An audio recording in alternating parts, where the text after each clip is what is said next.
Bon, je vais être honnête avec vous, à la base, j'étais pas très hypée par la série Berlin. En effet, n'ayant pas un très grand intérêt pour le personnage en lui-même, que Netflix a d'abord tout fait pour nous faire détester, pour ensuite tenter le tout pour nous faire adorer le personnage, personnellement ça n'a pas vraiment fonctionné avec moi. Je suis simplement passée de je le déteste à je le comprends un petit peu, mais sans forcément l'aimer pour autant. Mais je ne peux pas le nier, le personnage a quand même suscité pas mal d'intérêt au fur et à mesure de ces dernières années avec notamment La Casa de Papel et surtout les nombreux flashbacks énigmatiques où on a pu le voir glisser par-ci, par-là. Ça me semblait donc logique qu'un personnage devenu aussi emblématique par sa froideur, son génie et son incompréhension ait sa propre série. Enfin bref, c'est l'intro la plus longue de ma carrière, mais vous l'aurez compris, aujourd'hui on va parler de la série Berlin.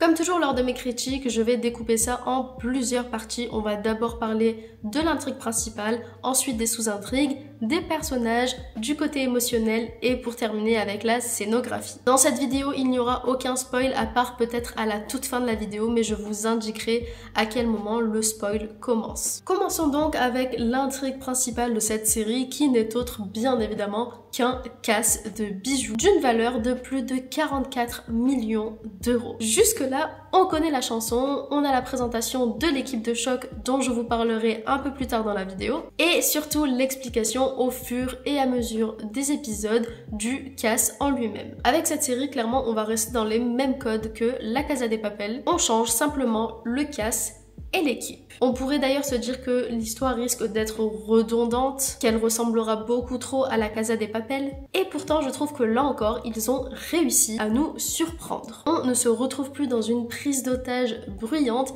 mais dans un vol silencieux. Un vol intelligent, peut-être même un petit peu trop intelligent. Mais en même temps, quand on voit qui est à la tête du casse, on comprend pourquoi. Concrètement, à aucun moment de la série, j'ai ressenti qu'il y avait un manque d'inspiration ou qu'ils reprenaient d'anciennes méthodes de La Casa de Papel pour cette série. Bien au contraire, tout est nouveau et on en oublierait presque qu'il s'agit d'un ancien casse à La Casa de Papel et non d'un nouveau, tant il est innovant. Comme toujours avec l'univers de La Casa de Papel, les épisodes sont extrêmement bien rythmés, de sorte à ce que ça ne soit jamais trop long ou que l'on puisse s'ennuyer. Et ça, c'est aussi grâce aux sous-intrigues. Parlons-en des sous-intrigues. On n'en a pas énormément dans cette série, en même temps, pour 8 épisodes, c'est compliqué d'en glisser beaucoup, et surtout, il faut aller très vite. À mon sens, on en retrouve une plus importante que les autres, et même si elle m'a parfois saoulée, elle était plus que nécessaire à la compréhension du personnage de Berlin. Camille, oui, toute l'intrigue autour de Berlin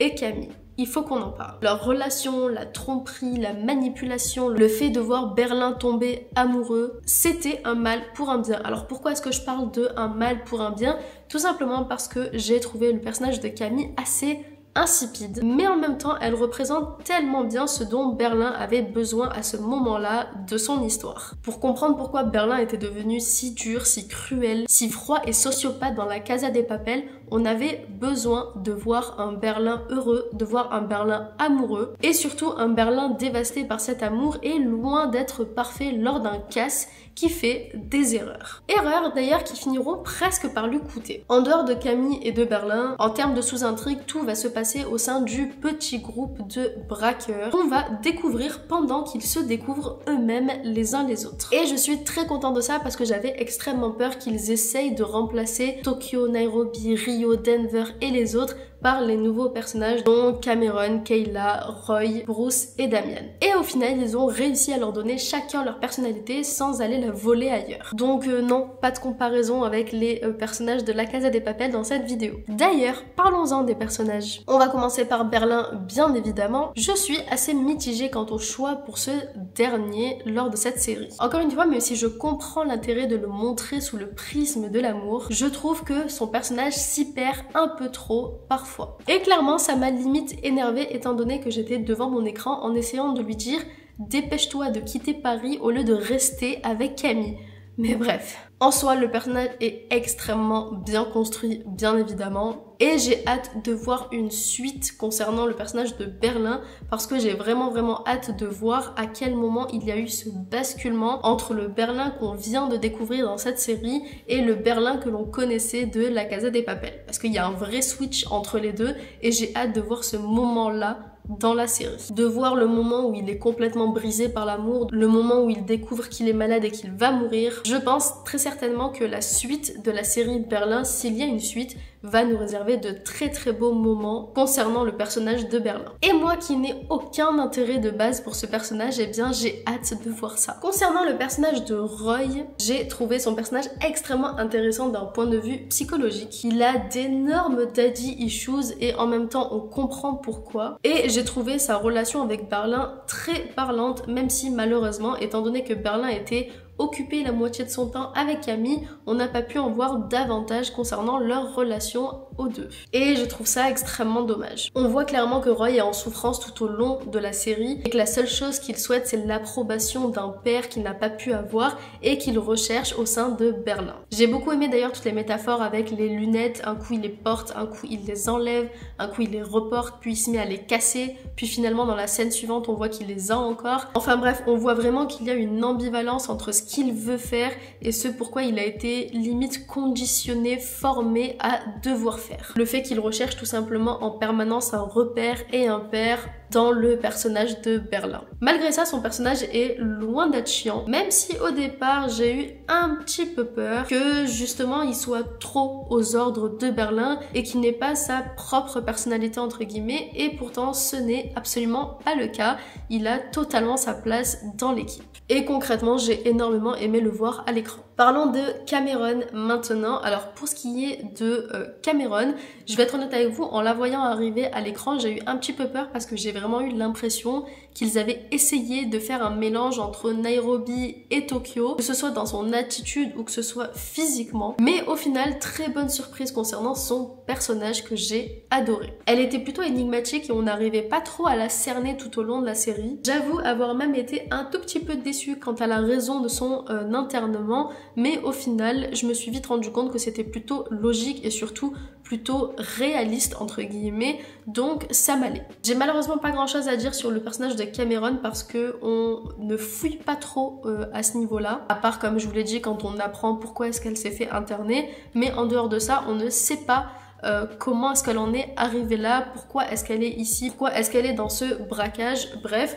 c'est assez dommage, mais je pense qu'on verra ça dans la suite s'il y a une suite. Pour ce qui est du personnage de Kaya, clairement ça a été un énorme coup de cœur pour moi, ce personnage.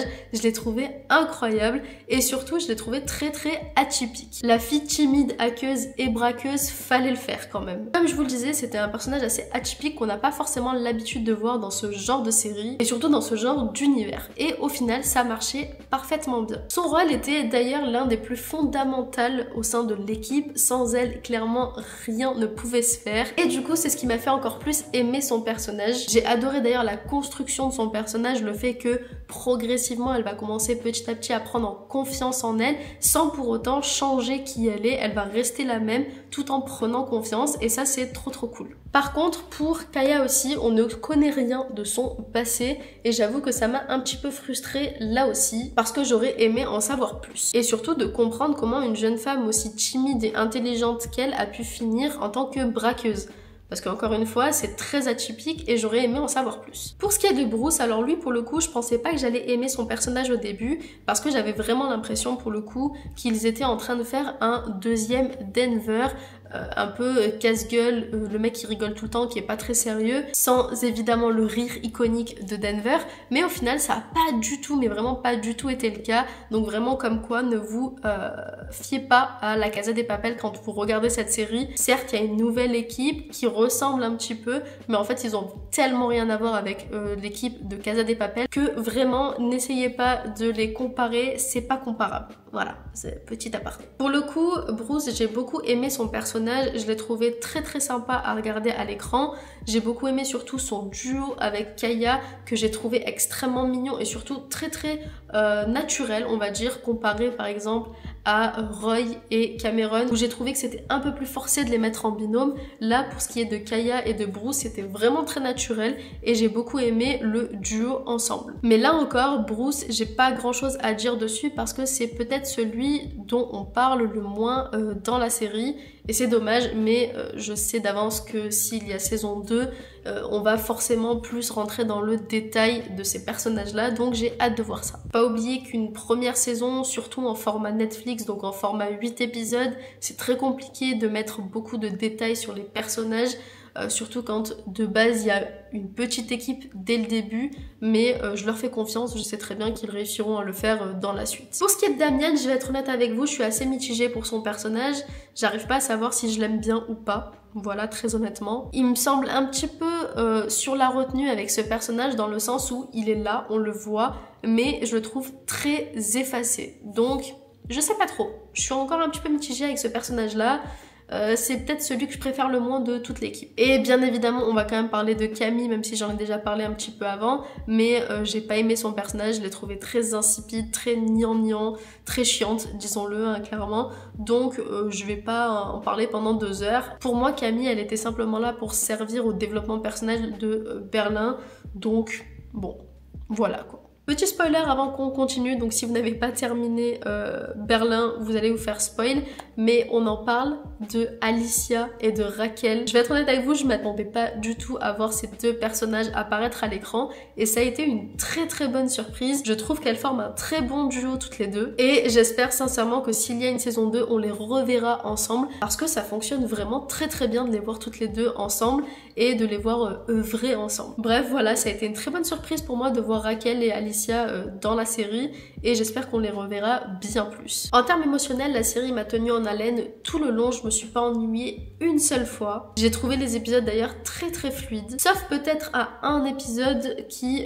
même s'il était nécessaire pour le déroulement de l'histoire, j'ai trouvé qu'il était un petit peu long. C'était donc l'épisode de la course de voiture clandestine que j'ai trouvé trop longue et pas forcément nécessaire, mais en même temps il fallait introduire la perte du collier, donc ça me semblait logique que ce soit là-dedans, mais ça m'a fait perdre un petit peu le fil de l'histoire au niveau du braquage, étant donné que je trouve que ça a créé une certaine cassure entre le début de l'histoire avec le braquage et la suite de l'histoire avec eh bien la fuite avec les bijoux. En gros, ça a un petit peu ralenti l'histoire à ce moment-là, mais heureusement la suite a repris de plus belle et j'ai pas du tout vu le temps passer jusqu'au dernier épisode. Pour ce qui est de la scénographie, de l'ambiance musicale, l'ambiance visuelle, j'ai trouvé la série plutôt chouette à regarder, plutôt chouette à écouter. Elle était très cool, en plus elle se passe à Paris, donc forcément je vais pas cracher sur notre belle ville, mais voilà, c'était plutôt basique on va dire, c'était plutôt sympa à regarder, ça reste dans le même univers que La Casa de Papel,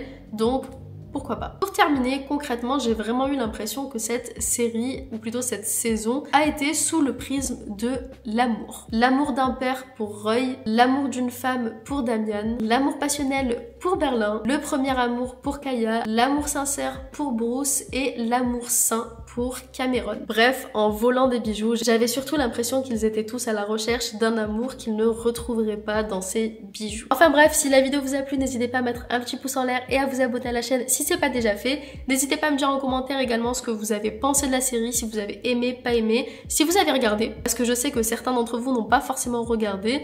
N'hésitez pas à me dire si la vidéo vous a donné envie de regarder ou pas la série. En tout cas, pour ma part, j'ai beaucoup aimé cette série, je l'ai trouvée incroyable. Elle était géniale tout le long, que ce soit en termes d'intrigue, que ce soit en termes de suspense, que ce soit en termes d'action. Tout était très bien calibré, les personnages sont très attachants et bref, ça m'a un petit peu réconcilié avec la fin de La Casa de Papel que j'avais trouvé moins bonne que le début. Là, avec Berlin, je suis ravie. Enfin bref, pour ma part, je vous fais plein de bisous et je vous dis à la semaine prochaine pour une nouvelle vidéo. Bisous!